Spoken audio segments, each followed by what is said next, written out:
So finally, I just said, Lord, I've had enough. I'm going to surrender, and I'm going to surrender it all to you. And I went down, I told my parents what was going on. Didn't have to tell my wife what was going on. She knew. I told my kids what was going on, and I asked for help. And leading up to all this, I'll tell you how miserable I was. I'd wake up in the morning, and I'd be on my knees praying. And by 9 o'clock, I'd wake up at 6 o'clock in the morning, dope sick, be on my knees at 6:30 praying, and by 9 o'clock at the dope man's house, getting dope, then coming home, sitting and watching David Jeremiah on television, watching John Hagee on television, and calling their prayer lines and asking for prayer. You know what I'm saying? So finally I just said, Lord, I've had enough. This has got to stop. I'm not going to any other rehab. I'm going to do this on my own. I had been on top of the opiates. I had been on benzodiazepines, Valium and Xanax and that kind of stuff for years and years and years. And I knew that was going to be trouble when I went to get off all this stuff. So I just, said, Lord, I'm going to do this on my own. I'm going to let everybody take my keys. I'm going to have people watching me. My wife's going to take off work. She's going to babysit me. My brother's going to, help me out here. And I did it. I thought I was going to die. I really, really did. I can remember sitting down with my wife saying, I am in really, really bad shape here. These benzos, getting off this stuff's really killing me. I actually did think a couple days that I was not going to make it, but the Lord brought me through it. So I went on, stayed off of dope. I knew then, after I gave it to the Lord, I said, Lord, I just can't do this anymore. I just surrender it all to you. And that's how I beat it. So 2 years ago, and I'd been coming to church, here regularly with my wife, my family, for quite some time. And I've known Pastor Van, the preacher here. He's been a friend of mine for over 30 years. He knew what shape, he knew what background I came from. And he knew what my deal was. And just out of the blue, I got a phone call from him like 2 years ago. I was on vacation down in Hatteras, North Carolina. He says, hey, we're thinking about starting a program up for addiction, addressing addiction problems, spiritual problems. So I said, okay, count me in. So come back, October. He handpicked, I got to tell you the story about Katie. Katie's not here with us. She's over at the ladies' retreat. But anyway, before all this happened, like 6 or 8 months before PV calls me up on the phone, he says, hey, there's a girl in ERJ, Eastern Regional Jail. He said, I want you to go with me to talk to this young lady. I'm like, well, okay. So we go in, and there's Katie. She's, got picked up for heroin possession, shoplifting, I forget what else. But anyway, we're sitting there talking to Katie, and I'm sharing a little bit with her. And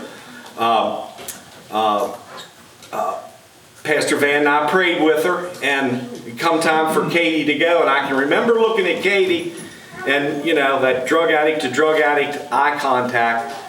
I knew she wasn't ready. It was just that look. I'm not giving up. I'm not going to be able to do that. What did y'all even come here for? Make a long story short, Katie got out of ERJ, and someone had talked her into going to his mansion, which is in New Hampshire. It's a 1-year Christ-centered rehab facility, and Katie stayed there for a year. She'd come back. She was a totally different person. She had given her life over to Christ. She had surrendered her addiction and all of her other problems over to Christ, and she's a new person today because of that. I think she's going on 3 years clean. So Pastor Van calls me up. I'm on vacation, and he says, hey, we want to start this program up. We may send you all off to training sometime in October. RU training. Well, I didn't know what RU was. I'm thinking to myself, well, this is going to be another 12-step program. You know what I mean? He gets Katie and I together. He gets my buddy Nate here. Nate is the administrator of RU, and his wife, Jennifer. Great, wonderful people. They don't have a drug history as far as using drugs, but they do have a heart for unsaved people and lost people. And so Van hooks us four up, and we go to Chicago at this Reformers Unanimous Training Center. And the whole time in the back of my mind, I'm thinking, oh, okay, it's going to be another 12-step program. You know, you're a drug addict. They have the disease model. You're a drug addict. You're always going to be a drug addict. You're an alcoholic. You're always going to be an alcoholic. So we go, and it's completely different. It's completely opposite of what I thought it was going to be. Okay, yes, it is a 12-step program, but it's 12 steps from the Bible. This whole program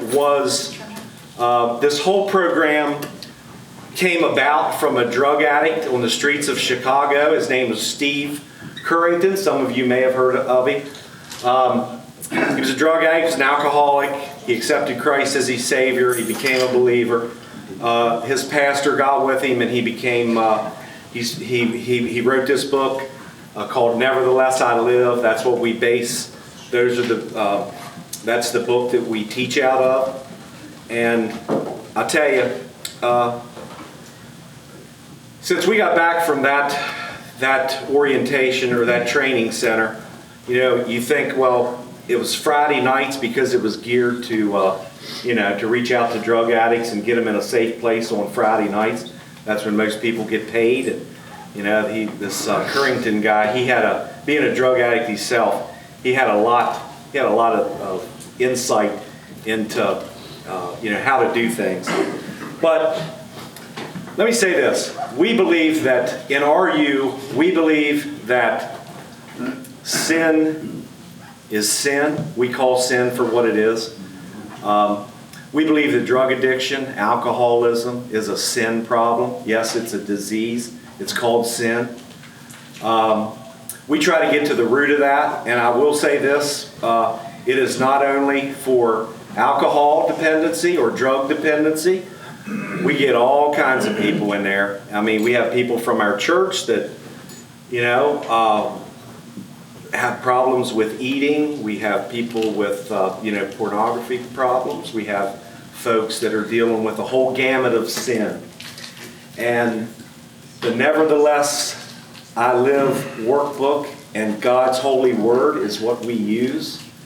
And we preach that, no, we don't preach, we share that Christ is the answer to our sin problems, and that's where all this stuff starts. And to have total freedom from this, that's the only thing that can really, truly set you free to fill that void that's in your heart. And anybody here that's been out there knows what kind of void you're trying to fill, whether it's with drugs or alcohol or sex or whatever. Christ is the answer. So that's what RU is about. We meet here on Friday evenings, and you talk to the regulars that come. When we started out, we had like 30 couple people coming, and we were kind of overwhelmed. We soon found out that some folks don't want to hear about Jesus. They don't want to hear about, they're okay hearing about God. They don't want to hear about Jesus. So we had some people go, away because of that. But we have a core group of people with new folks coming in periodically. And I can assure you that 99% of the folks that are there that have been there for, since February will tell you there's no place else they'd rather be on a Friday night. And I know I share that.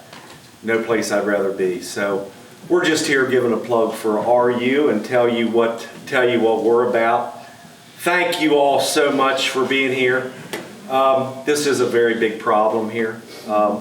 It's not going to be a problem forever because good Lord's going to come back one of these days and He's going to wipe all this off the map. So thank you folks for coming. Thank you for having a heart for the lost and the addicted. And it's just good to be here with my brothers and sisters. So thank you.